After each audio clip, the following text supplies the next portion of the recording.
Hi, my name is Trusha. I'm a senior Meipadam and Karlakattai coach, and I've been teaching both Meipadam and Karlakattai for almost 6 years now. In this video, I want to talk about an incorrect and quite an unproductive way of practicing with your Karlakattai or Mudgar, which I have been observing has become quite prevalent among the practitioners, and that is focusing your training heavily on the swinging function of Karlakattai.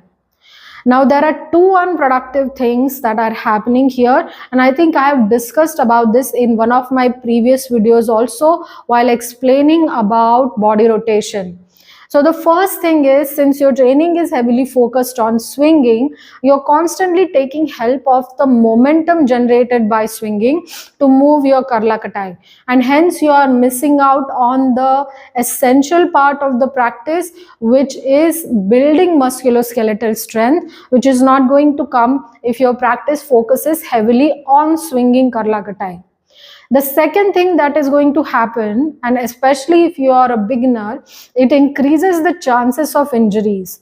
So to give you a quick example, if your practice of body rotation looks like this, where you're swinging Karlakattai heavily, when your Karlakattai reaches here, if you do not have good neuromuscular coordination and strength, then there is a possibility that you can lose control over the movement of Karlakattai, and that can cause injury to your shoulder, elbow and wrist.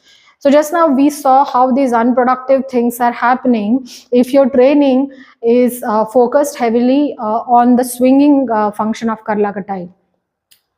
So now the question is, what does a good training session look like? A good training session which combines Meipadam and Karlakattai in an effective and intelligent way will train you on 6 basic human movement patterns. There are actually 7 essential human movement patterns, which are push, pull, hinge, lunge, squat, rotation and locomotion. Now the 7th one, locomotion, which includes walking and climbing. Now that is something that you can practice on your own separately, but a good Karlakattai training session will train you on these first 6 human movement patterns. So that's how a good training session looks like.